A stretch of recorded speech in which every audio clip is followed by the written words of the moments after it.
Hello, and welcome to Check Out This Guy, the podcast where we're gonna make some guys.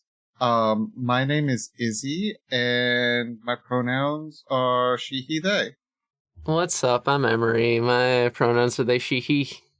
And I'm Katra, and my pronouns are they, he, she. I love how we all have them in different orders. Yes, we did. How interesting. Showing some real diversity on this podcast. Yeah, this is the real diversity. Thank God we have that. Three non-binary asexuals, our pronouns are all in different orders. We're a fucking beautiful rainbow over here. Yes. Happy Pride. Happy Pride, everyone. I had thought about saying it, but I was like, do I want to date the recording? It's always Happy Whatever. Pride when you're a bunch of queers recording a podcast. That's true. Fair.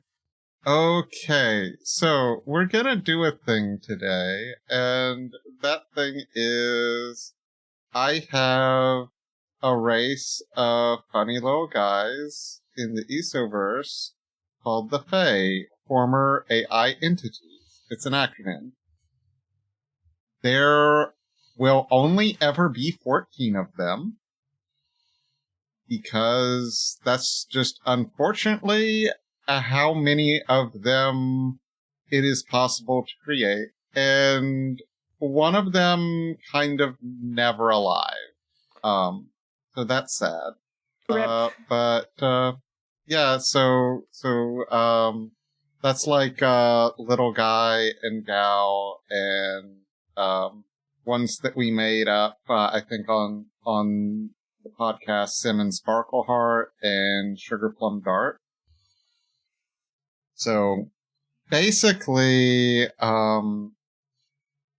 the remnants or Viscera, they had, that's my transhumanistic people. They had like an AI to run their bodies, and the F.A.E are those that have been uplifted.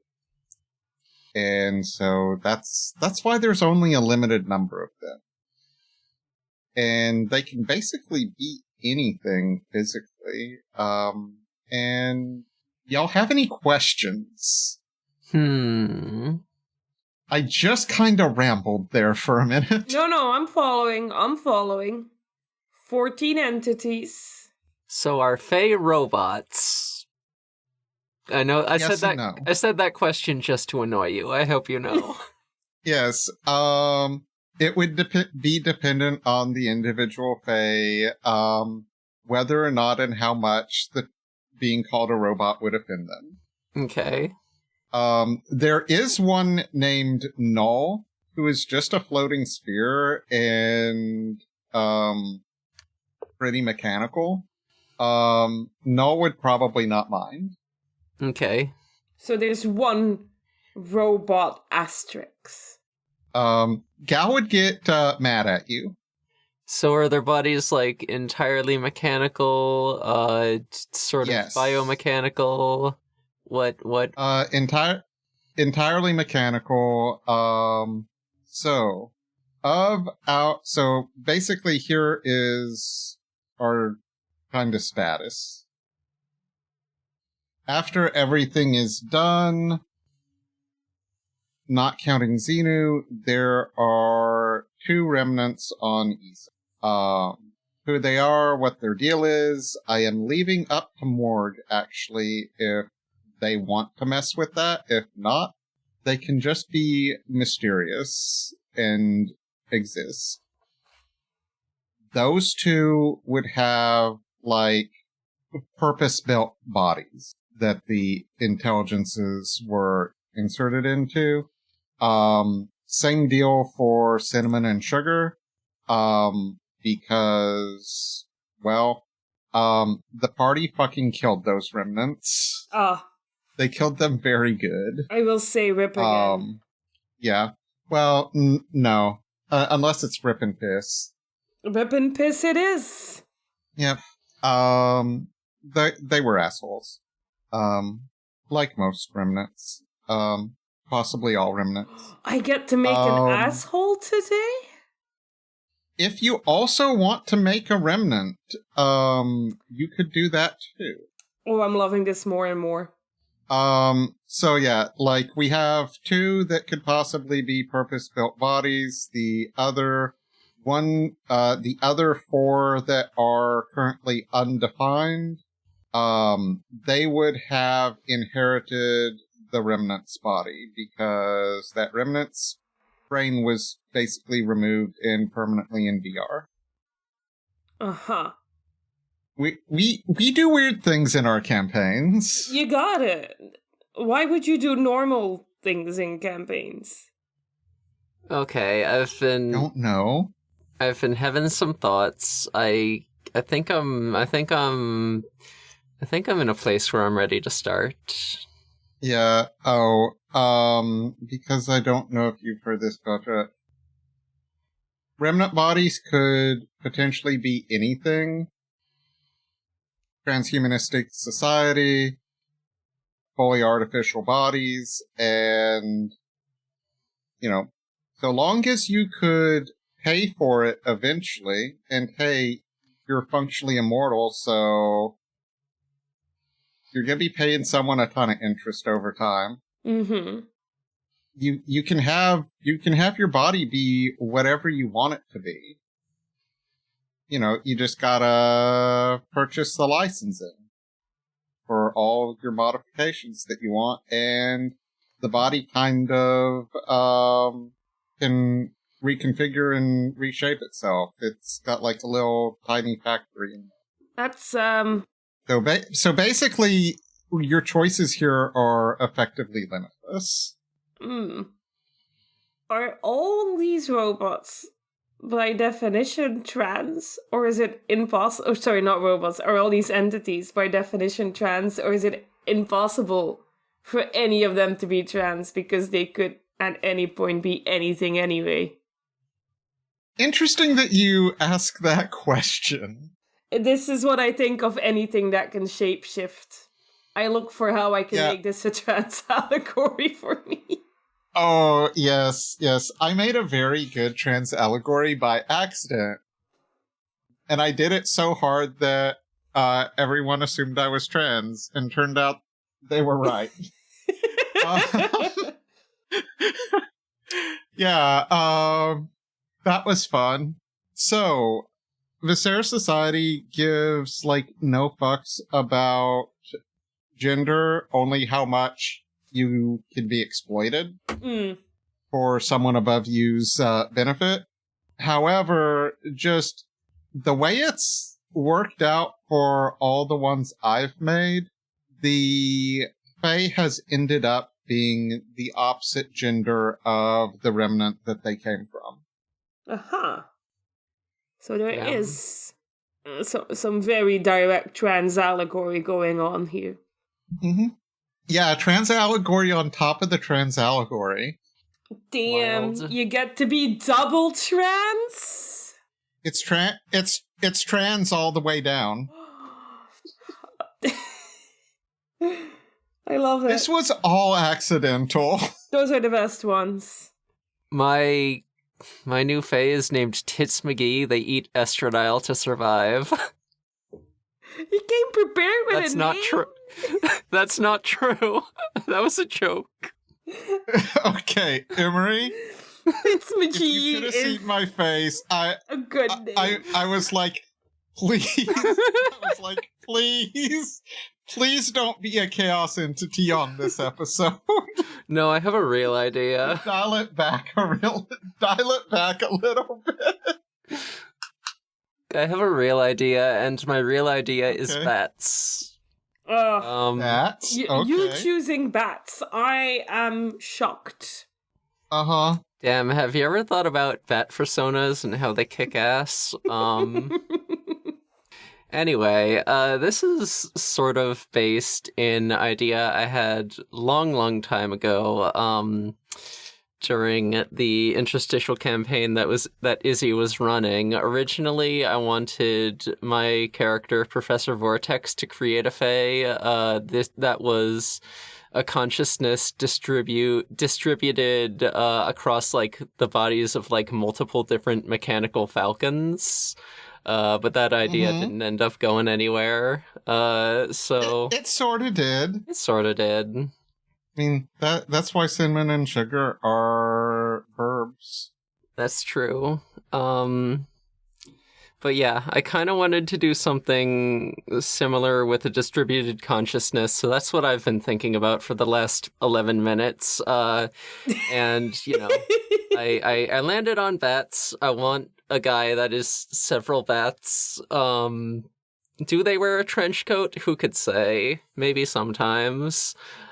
So I thought about, like, where did this F.A.E. come from? I think this was a F.A.E. created exclusively by the goblins. And the goblins in the Isoverse are, like, they're a mechanical race. We've talked about them previously, but basically they're a bunch of robots whose consciousnesses are all linked via a network. So I think that, you know, I mean, like, goblins, they have, like, individual consciousness, I believe, like, but, you know, they're all connected to this network. I think the F.A.E. here, whose name I haven't decided yet, I think they are a single consciousness that lives, like I said, that's distributed across multiple bodies, that is like linked through the goblin network. Do me a favor. Yeah. Pick number 5 or number 6. Okay, I'll take number 6. Okay. And I think, yeah, I don't know. That's what I got so far. We've got multiple bats. Maybe they can combine into a humanoid shape if they feel like it. So maybe there's like, how else would they wear the trench coat? Yeah, that's true. I'm not sure exactly like how many bats I would want it to be. I would say like, I don't know, maybe just like 5 or 6. They could be big bats. Because if I ever draw this character, I don't want it to be too fucking complicated, you know? I don't want to have to draw a guy that looks like, 20 bats Voltroned together. Maybe just like 5 or 6 bats Voltroned together, 5 or 6 is the typical appropriate number of robots to Voltron together. Yeah, we'll call it 6. It's number 6. Makes sense. Yeah. If I can get one more 6 in there, we're gonna have a fucking satanic number. Hell yeah.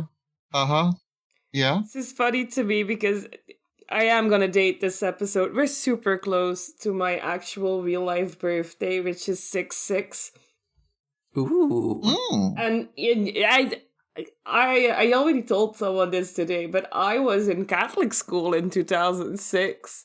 Do you think the really religious teachers like the kid whose birthday is the 6th of the 6th in 2006? Oh no. The answer is I was literally called the devil's child in the year 2006. How lovely is that? By a teacher? By a teacher? Yeah. Look.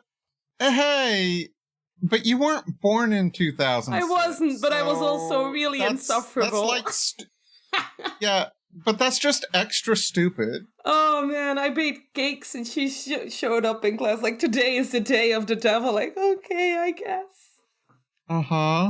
Anyway, I now embrace that. She was right a little bit. She just didn't know it yet.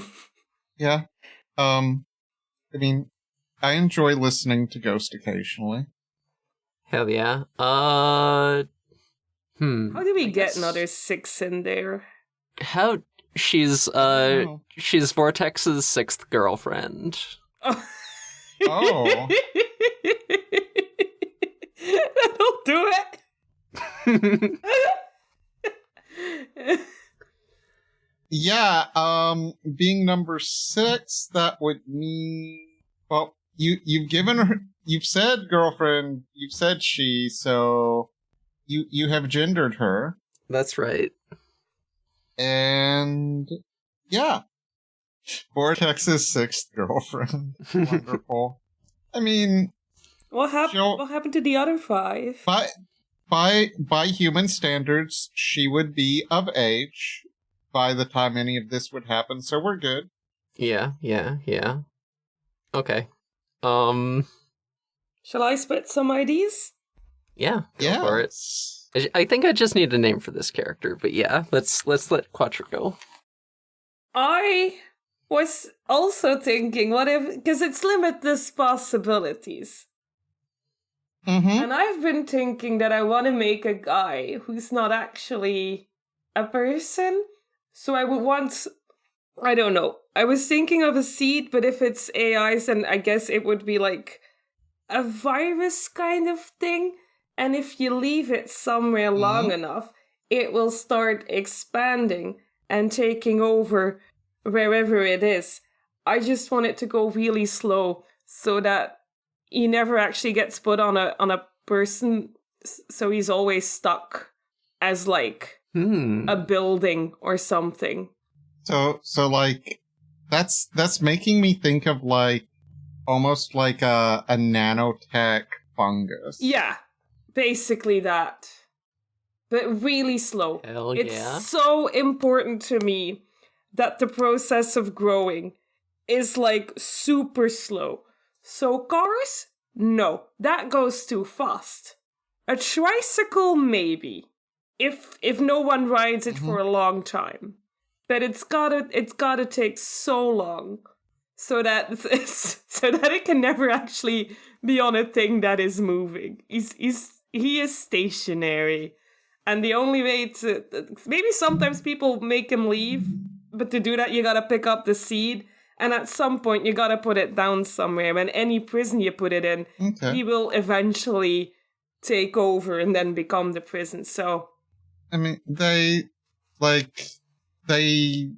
would have a core. yeah. Bit like Big C, proper noun. So that would fit with the thing. Most F.A.E. are grouped into pairs and tend to have kind of a sibling relationship with their pair. Would this be the one? Would they have that with Emery's character? They're both distributed consciousness. They kind of are, yeah. So it kind of makes sense. I feel like a sentient cloud of bats and a sentient fungus. Mechanical fungus would get along, yeah. Mm-hmm. Yeah, I want to be number 5. Mm-hmm. Okay. Works for me. Mm-hmm. And I will give him a he him. Mm-hmm. Nice. Because then the remnant is gonna be a she her. I know how this works now. Yes. Yep. That is how it works. And the remnant is evil, and I support evil women. Yes. However, I am gonna ask that would make them the 2 remnants that I would like more to have the option of coming up with. Yeah, fair enough. But you can always make another remnant. True. I have more defined F.A.Es than remnants. Oh yeah, you do. God, the naming of your characters is always so on point. I'm gonna really have to dig deep into my brain to pick a good one. Mm-hmm. Oh, like the fun thing is, like, they could be named anything. So the ones that we have named are Little Guy and Gal. Null and String Unknown, Simmons, Sparkleheart, Sugar Plum Dart, and the 2 that I haven't really talked about are Jungle Love and Raspberry Beret. Which is an amazing... 2 very, very good names. Mm-hmm. Those 2, Jungle Love is a literal plant person. I love plant people. No, and like, they also, like, Raspberry Beret, like, the two of them are always together because those two kind of like link up and kind of physically combine. Uh-huh. When you say physically combine, how Non-sexual. I had to ask. They have a sibling relationship, okay? Okay, yeah, fair enough. I shouldn't have. I didn't have to ask. Mm-hmm. I just wanted to ask. No, Raspberry Beret's, like, specialty is kind of more, like, I almost want to say making disguises and such. So, like, basically Jungle Love wears Raspberry Beret. You know what? I just realized why I love these names so much. They remind me of what I think is the single best name a character ever got. And they make me realize that more characters could have amazing names. I once saw a show that had a character called Jacuzzi Splot. And I just... Jacuzzi's plot? Jacuzzi Splot. They were on a train called the Flying Pussyfoot, so you know the entire show was good. Oh, yeah. These are certainly some names. Raspberry Beret is really my favorite one. Uh-huh. I mean, those two are just songs. It still works. All I've come up with for my nanotech fungus so far is mold, which is not a lot. Mm-hmm. I can say it in Dutch and call him schimmel, but that's not gonna work in the long run because more and more people will start to realize that's just mold. Mm-hmm. Oh, what if I call him Mike, but it's written like the first bit of how you write the scientific word for mushroom that I don't know how to pronounce. Mycology, I think? Yeah. So, Mike, but it's Myce. I believe that I have my name for my Bats girl. Okay, what's your Bats girl? So, the original name I had for my falcon guy was Coat, which is a collective noun for falcon, so I went back to collective nouns, and guess what? One of the collective nouns for bats is cauldron, so we're going with cauldron, baby. Oh, hell yeah. Single word names. Mm-hmm. Love it.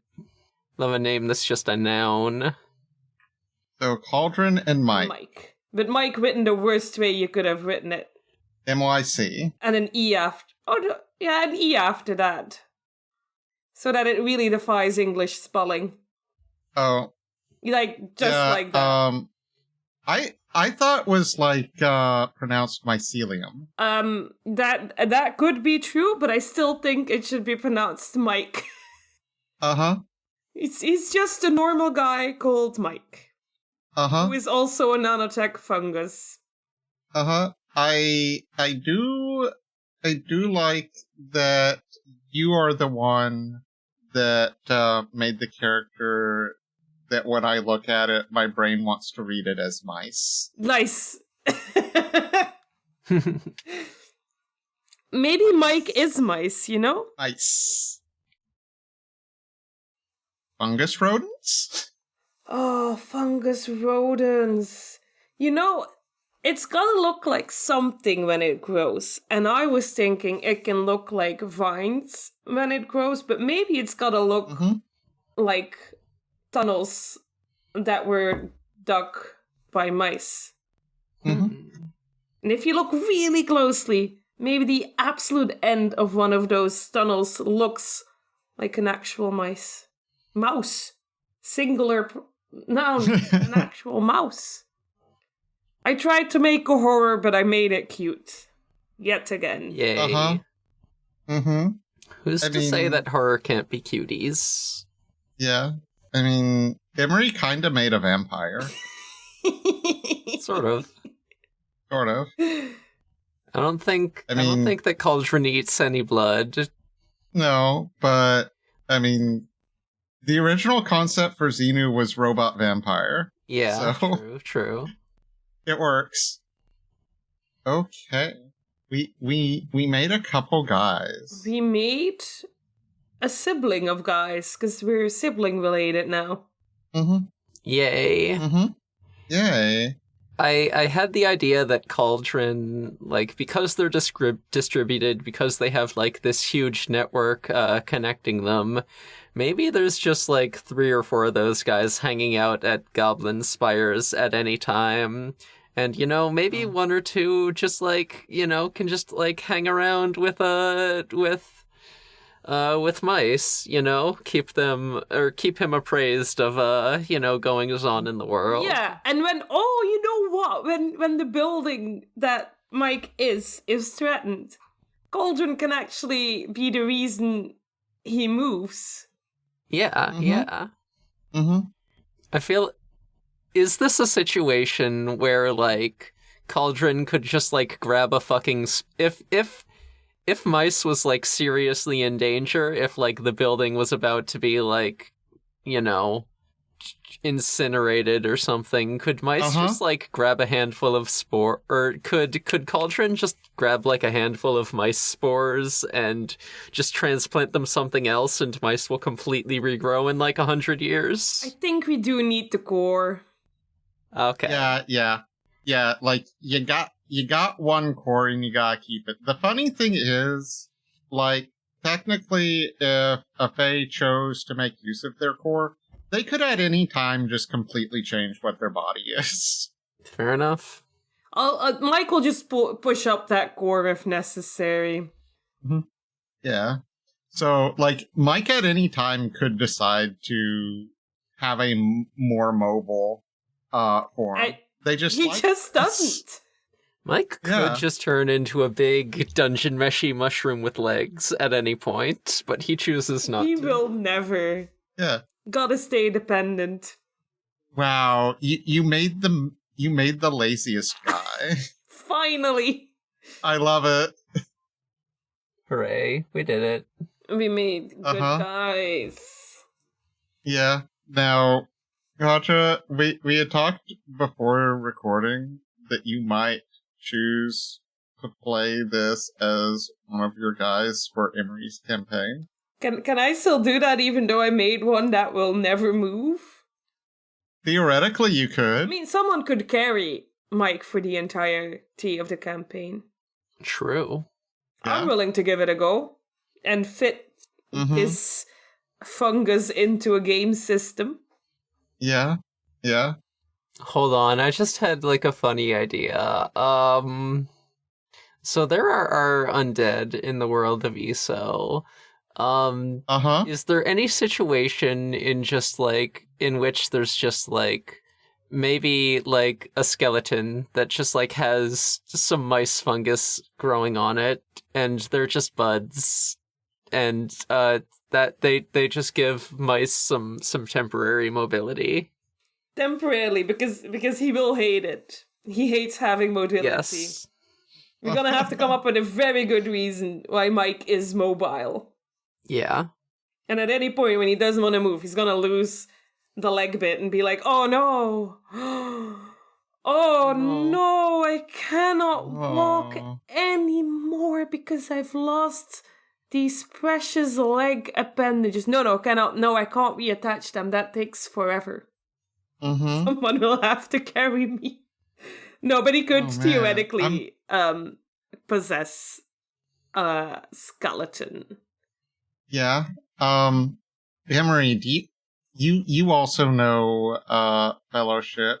Mm-hmm. Do you have any ideas for a playbook that would be appropriate?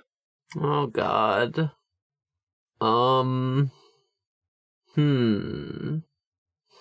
I guess my immediate thought is Shattered, because they can sort of, like, break their bodies apart into autonomous parts. Yeah. Although it could just be something else with a Shattered move. Yeah. There's the Rain. True. What did Vortex start off as? Rain. Okay. I was like, I don't know. I'd have to look at the playbooks again, because, like, I don't know. You can just kind of... A lot of playbooks just let you take moves from pretty much wherever. So I think I would want to find one that feels like more thematically fitting than mechanically fitting, you know? Yeah. Yeah, and that's the nice thing about Fellowship is, like, it's kind of designed for you to just reskin it. Yeah. Is there some place that I can actually see what the playbooks are? Yes. I think this is the point where we will cut out some silence. I think I will do that, since I will be the editor for this one. Probably. Gonna start by looking at... Wait, how many playbooks are there? There's around 10 per book. The Shattered is in book 4. I was just gonna look and see... The Rain, I think, is in book 2. Any of the names of the playbooks felt fitting. The mascot might be interesting. So much. I'm reading as fast as I can. Which one has the mascot? It's gonna be the last one. Yeah. My experience with these kind of things is that it's a good idea just to pick the first thing that sticks out to you, because if you read long enough, anything will fit. Yeah, and almost everything has a move that lets you take a move from another playbook. Oh, that does feel pretty good. The mascot. Which one? I'm going to quickly look at the Rain, because you said that one as well. Yeah. I went with, I thought of Rain because, like, no physical form can spread out, and then mascot I was thinking mainly because of the core move Devotion. Because the mascot kind of is having the rest of the party do stuff for them. Yeah, that is true. I think both of those would be good fits. Well, Emery has played as both of those. Emery, give us some advice. With the same character. Yeah, Vortex has been both the Rain and the mascot. Because you can just change playbooks whenever you feel like it, / every 5 levels. Yeah. I feel like the Rain is more chaotic. Rain is a very fun playbook. I had a very good time doing fucking weird amorphous slime girl shit with the Rain playbook. Because I was just looking at the agendas that you can choose. I was like, I think just looking at those, agendas are fun. Mike is not devoted enough to be any of these. Wow, such a versatile amount of playbooks, and not one that lets you play a building. Damn. Strange that they would not include this weird idea. Wait a minute. Wait a minute. What about the ship playbook? Oh my god. You want to go maximum chaos at all times. If your party has like a vehicle, like a boat or a space, yeah. If your party has something like that, then you can give it a ship playbook. Now, what I'm gonna say, because, like, that is so beyond the scope of how the ship playbook is supposed to work. Because you have crew and everything. I don't want to make a move. That seems like such a mess. I specifically did say that he does not take up vehicles because those are too fast moving, and he hates that. It could be modified for a stationary ship. God, no. Instead of engine stat, you have staying still stat. Oh, that's horrible. I think I'm gonna go with Rain. Yes, Emery, Emery, hold up, just 1 second, Emery. You do know that the second campaign had a stationary ship? Yeah, But it didn't have a playbook, though. We done did that. It didn't have a playbook, though. Yes, it did. It just never mattered. Okay, yeah, true. Yeah, I had the playbook sitting there the whole time. I don't think I ever read a single stat on that playbook. Yeah, the thing was, why bother? Everything was complicated enough already. You know what? That's absolutely right. As if, having our own playbooks that were 10 pages long by the end of the campaign wasn't enough. Yeah. Is it really an RPG if you did not make it so complicated you don't really know how to play it anymore? Mm-hmm. Real. I also made playbooks for important NPCs. Because that was easier for me. Because my brain is broken.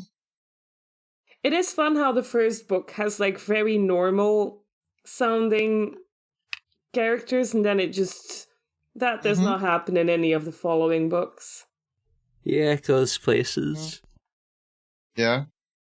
So, Datra, which of those agendas would you like to have? Also, I hope you write this down.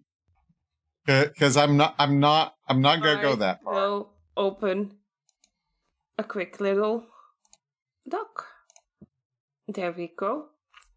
And I will write Playbook Rain on it. It has been decided, even though if we at some point decide, you can always change. Yeah. Let's close the ones I'm no longer looking at to minimize my confusion. Or actually, you know what? I'm gonna be quiet about this because this is theoretically for Emery's game. Listen, if you think I'm going to think about stats one single solitary time in this campaign, I know. You're dead fucking wrong. This is not this is not going to be a campaign about rules. I know. I mean, we just did talk about the fact that I had the shit playbook ready to go if it ever mattered. Mm-hmm. But, it was mostly just ignored. I did enjoy the irony of you talking about, I haven't seen that. It's yeah, would you actually care, though? Would you have used it? No, not. you wouldn't. Damn, these are all really good agendas. Do I want to make... What if I choose blasphemy? But the blasphemy that is happening here is that people would expect Mike to be fast, and he thinks everything gotta go faster is wrong. Is that enough? So the accepted order of the world Yes! is moving around? Absolutely horrible. Wow. That is an interesting take. Can I do that, or is that too out there? Listen, if you're asking me, the answer is always going to be yes. And it's not that no one should be moving around, it's that I'm now playing an anti-Sonic character, because you gotta go slow. Oh my god. Oh no. Listen, this character may or may not interact with a Speeding Bullets character at some point. They probably will. This is perfect. If they learn about Sonic the Hedgehog, it's gonna be fucking over. I think Mike might cry. Yeah. Sonic would be confused, but I think ultimately supportive. Yeah, Sonic is the type who generally lets people, live their own truth. But is Mike someone who would let Sonic live his own truth? That's such a real question. Would Mike go Metal Virus on Sonic's ass? Probably. He would if that did not require him to be fast. At most... Well, being fast kept the virus at bay. Yeah, literally the one weakness of the virus is going fast, so... So yeah, the next thing is is the rain fire, light, shadow, or snow? These kind of like define mechanically how the character works. And of course, it's easily reskinned.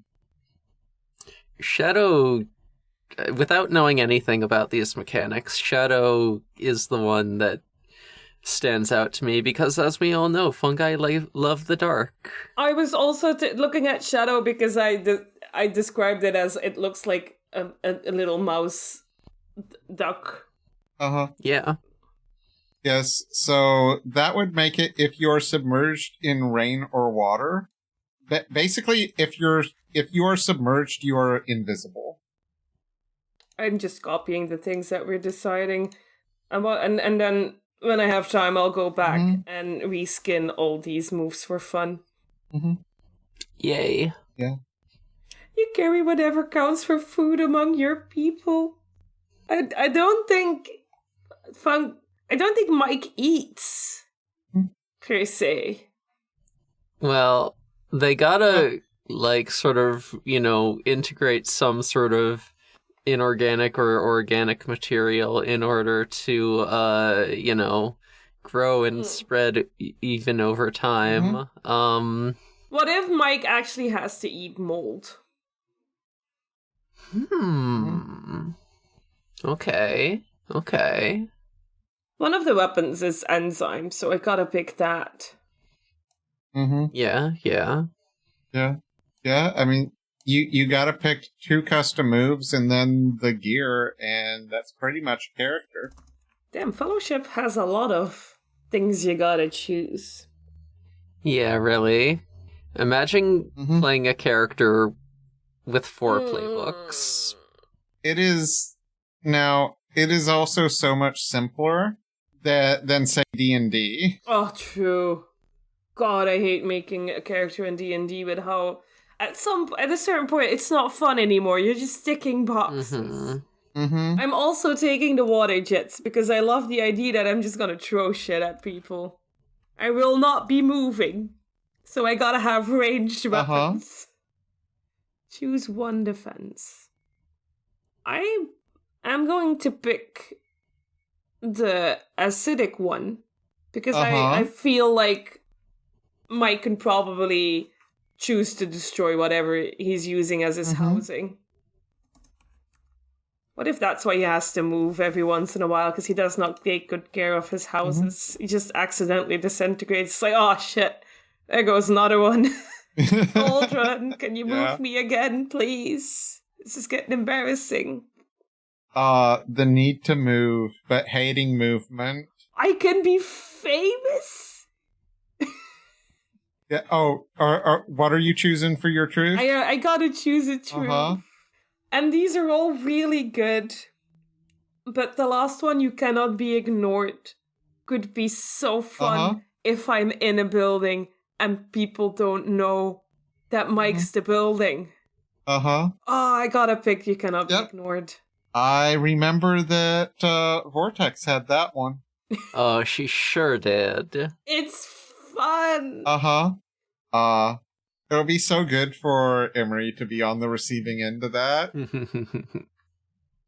Here's the thing, I encourage my players to be awful and cause problems. Oh, there's way too many customs. How is someone supposed to read all of this? Oh, the funny thing is, the first one lets you take a custom move from almost any playbook. Yeah. From any basic playbook. Is there a move that would fit, that you guys know of, that fits perfect? Because you said something about the mascot having a move that was... You would not be able to take a mascot move. Emery would let me. I would. Yeah. The mascot is ironically a powerful playbook, not a basic one. But did it have the perfect move? I believe that's right. I am going off of memory. I don't know, it's early on in the book. It is a powerful playbook, it says it right there. Yeah, Vortex ended up using her mascot playbook moves to just kind of perpetually regenerate herself and all of the party members. Yeah. I mean, I wasn't really out to kill anyone, though, so it was fine. I was just like, listen, if we wanted to in this situation, we could all be full health. It doesn't super matter, but we can. Mm-hmm. Okay, so just kind of run down your options. There's the one that lets you take a move from any other playbook. There's one that lets you kind of like shapeshift, including imitating people. There's one that lets you have a power word, which means you can just like, you can do that word. Like Treble, Morg's character had power word gate, which scared the hell out of me because that's such a powerful ability. Just to make a gate between any 2 points and with no other limitation. There's so many fucked up things you can do with that. We also had an NPC who had power word Sappho and power word Goth. I love that. That's pretty fucking good. Mm-hmm. I don't think I ever had power words for Vortex, which you had better be thankful for. Oh, yeah. I'm looking at Wobbles here, actually. Yeah, Wobbles is fucking good. Yeah, it is. Your other options are Doom Soul, which just gets you an extra stat. Move Like Water, which basically lets you do the stuff you're already doing better. There's one that lets you eat anything. Oh, that's also very interesting. I love eating. Yeah. Oh, you might actually like Walker, which I'll just read to you. You can slither along walls or ceilings as quickly as you can walk or run, regardless of their texture or composition.